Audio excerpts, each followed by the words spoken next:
Hello, my dear students. I am Kamlesh Sharma. I welcome you in the online education of Modern Academy. My dear students, this is chapter number 3 of your Honeydew book of class 8th. This is class 8th third chapter of Honeydew book of Glimpses of the Past. कुछ past की इसमें झलकियाँ हमें देखने को मिलेंगी। चलिए before you read हमें पढ़ने से पहले देखिए स्टार्ट करते हैं। Here are some pictorial images. My dear students, यहाँ पर कुछ पिक्टोरियल पिक्चर्स इमेजेस दी गई हैं। 757 टू 1857 की कुछ इमेजेस दी गई हैं और स्पीच बबल्स भी हैं, बीच बीच में वो स्पीचेस भी हमें दिखाई देंगी बबल्स टाइप में, यानी एक तरह से डायग्रामेटिक हमें समझाया गया है। इसको पढ़ करके हमें समझ में आएगा कि दैट कुछ कंडीशंस थी, कुछ घटनाएं थी जिनकी वजह से कि first war of independence on 1857 हुआ था। ठीक है, ये फर्स्ट टाइम था जो हमारे फ्रीडम फाइटर थे, उन्होंने फ्रीडम के लिए बहुत ज़्यादा स्ट्रगल किया था और इसकी स्टार्टिंग थी 1857 में। सो कौन कौन से कॉजेज़ थे, व्हाट वर द रीजंस। यहाँ पर फर्स्ट पॉइंट से स्टार्ट होता है द मार्टियर्स से। किससे स्टार्ट होता है? द मार्टियर्स से, शहीदों के बारे में। एक फंक्शन की बात हो रही है जिसमें हमारी इंडिया की सिंगर लीजेंड जो है लता मंगेशकर, उनके बहुत ही प्यारा गीत है। वो गीत है कि ए मेरे वतन के लोगों जरा आँखों में भर लो पानी। ये बहुत ही फेमस और देशभक्त पैट्रियोटिक सॉन्ग जो था इन्होंने गाया था। और दिल्ली के फंक्शन में, जैसा कि आप पिक्चर में देख पा रहे हैं कि हमारे फर्स्ट इंडियन प्राइम मिनिस्टर अब पंडित जवाहरलाल नेहरू और लाल बहादुर शास्त्री और first women prime minister Indira Gandhi इस पिक्चर में हमारे को दिखाई दे रही हैं। ठीक है, ये कुछ हमारे लीजेंड जो हमारे फ्रीडम फाइटर रहे हैं उनकी इमेजेस आपको दिख रही होंगी। ठीक है, आगे बढ़ते हैं।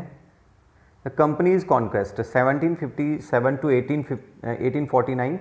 इसमें क्या हुआ मेरे प्यारे बच्चों, देखिए, with its superior weapons the British East India company was extending its power in 18th century India. कि सुपीरियर यानी ईस्ट इंडिया जो कंपनी थी वो ब्रिटिशर्स की थी और उनके पास में सुपीरियर वेपन थे। क्या थे? सुपीरियर वेपन थे। और वो सुपीरियर वेपन के साथ में वो बहुत अच्छे वेपन्स के साथ में अपने भारत के अंदर, यानी भारत के अंदर 18th सेंचुरी में एक्सटेंड कर रहे थे। और इसमें बताया गया है कि इंडिया 1765 में कैसा था कि जब इंडिया 1765 में कम्प्लीटली ये जो पूरा वाइट स्पेस दिख रहा है ये इंडियन प्रिंस की वहाँ पर कॉन्कर्स थे वो, यानी इंडियन प्रिंसेस जो थे वो प्रिंस जो थे बहुत शक्तिशाली थे। और टेरिटरी जो है यहाँ पर हमें दिखाई दे रही है जो इंडिया की है, उस वक्त ब्रिटिश की ईस्ट इंडिया जो कंपनी थी उन्होंने ज़्यादा कैप्चर नहीं किया था इंडिया के लिए।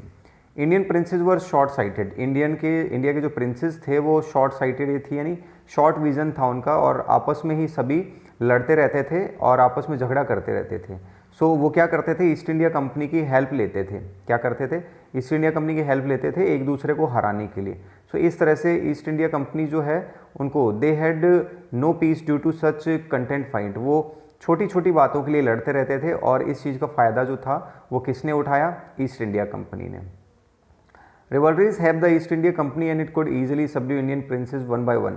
और जो छोटे छोटे जो लड़ाइयाँ थी उनमें ईस्ट इंडिया कंपनी ने उनकी हेल्प की और ईजिली जो भारतीय जो राजा थे उनको ईजिली उन्होंने क्या कर दिया? डिवाइड कर दिया। ये मौका ईस्ट इंडिया कंपनी को मिला था। हम देख सकते हैं कि जो दूर का अगर विज़न था उनका ईस्ट इंडिया कंपनी का, लेकिन इसी बीच एक टीपू सुल्तान था जो मैसूर का बहादुर राजा था, वो अंग्रेज़ों से लड़ रहा था। यानी सभी जो राजा थे, किंग्स थे, they were completely mixup with the Britishers जो थे उनके साथ मिक्सअप हो गए थे। लेकिन जो टीपू सुल्तान था, टीपू सुल्तान बहुत ही अच्छे से और उनके साथ मुकाबला कर रहा था क्योंकि उन्होंने अंग्रेज़ों के साथ कॉम्बिनेशन यानी उनके साथ कोलैबोरेशन नहीं किया था।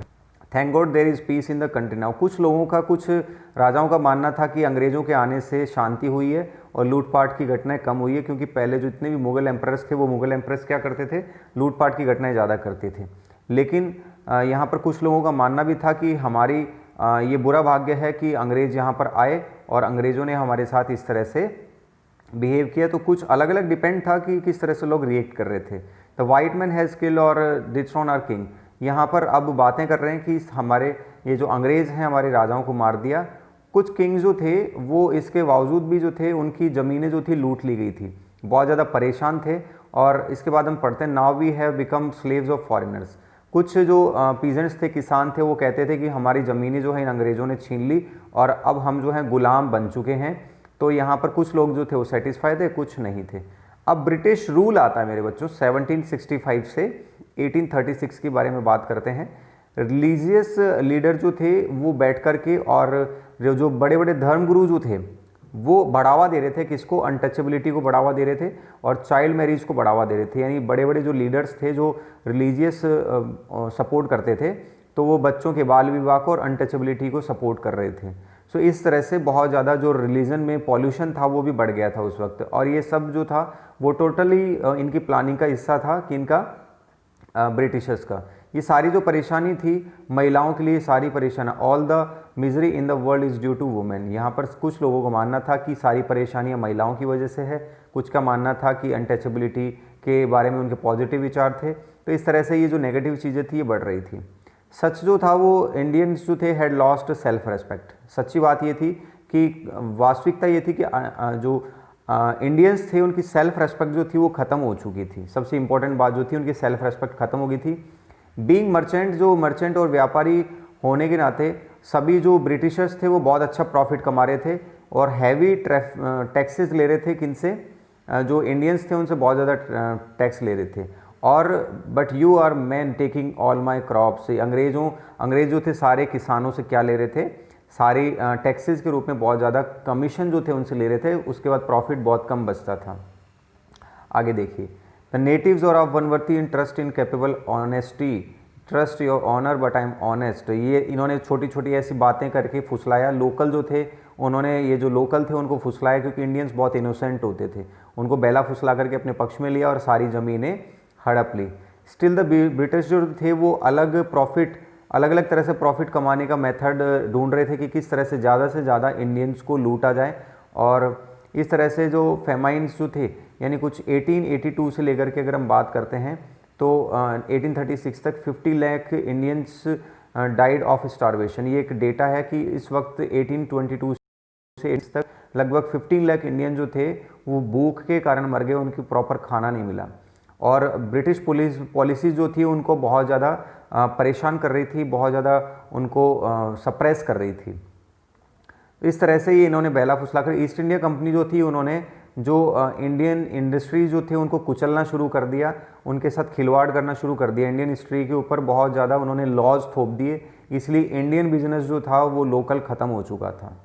अब एंट्री होती है यहाँ पर राम मोहन राय, राजा राम मोहन राय जो है 1772 से 1833 तक इनका था। अब देखिए, राम मोहन राय जो थे एक बहुत ही विद्वान व्यक्ति थे, स्कॉलर पर्सन थे और ये समझ गए थे कि कंट्री में क्या गलत हो रहा था। ये वास्तविकता में भारत की परेशानी को समझ पाए थे। इन्होंने समझ लिया था कि भारत में अगर कुछ सुधार करना है तो सबसे पहले इस अंधविश्वास को ख़त्म करना होगा, सुपरस्टिशियन को ख़त्म करना होगा। He told his wife Uma, उन्होंने अपनी पत्नी जो थी उनको कहा कि cows are of different colour, गायें जो होती हैं वो अलग अलग तरह की होती हैं, उनके their colour of their milk is the same. गायें अलग अलग होती है लेकिन दूध का जो कलर है वो सेम होता है। अगर हमें यहाँ पर देखना होगा कि कोई व्यक्ति है तो उसका विचार जो है वो अलग अलग व्यक्तियों के लिए अलग अलग हो सकता है। एक ही व्यक्ति जो है उसके लिए अलग अलग व्यक्ति अपने विचार रखते होंगे, लेकिन मैं मानता हूँ कि हमें क्या करना होगा, अपने सोसाइटी में सुधार लाना होगा। वो मॉडर्न नॉलेज की तरफ बहुत ज़्यादा और साइंस की तरफ बहुत ज़्यादा अट्रैक्ट हुए। वो समझते थे कि नॉलेज जो है वो प्रैक्टिकल होनी चाहिए। उनका ये मानना था कि जो नॉलेज है वो प्रैक्टिकल होनी चाहिए, बिल्कुल व्यवहारिक होनी चाहिए। वो इंग्लैंड गए और वहाँ पर उन्होंने समझाया कि ब्रिटिशर्स को वहाँ पर बोला कि भाई आप ऐसा कर रहे हैं, वहाँ पर इंडिया में सभी जो लोकल हैं उनको आप परेशान कर रहे हैं। आप अपने वहाँ पर लोग जो हैं, वहाँ पर जो सिटीजन्स हैं, जो नेटिव हैं, उनकी देखभाल करिए आप। ये आपकी रिस्पॉन्सिबिलिटी बनती है कि आप वहाँ करके सब्जेक्ट्स को इम्प्रूव करें। उन्होंने क्या किया, न्यूज़पेपर स्टार्ट करवाया। ठीक है, न्यूज़पेपर स्टार्ट किया और ब्रिटिशर्स जो थे 1823 के अंदर उन्होंने उस न्यूज़पेपर को बंद करवा दिया। सो माय स्टूडेंट्स, ये था हमारा पार्ट 1। पार्ट 2 जो है हमारा, उससे यहाँ से इस पेज से आगे हम जो है कंटिन्यू 5th से स्टार्ट करेंगे in part 2 of lesson number 3 of 8th class. Okay my dear students.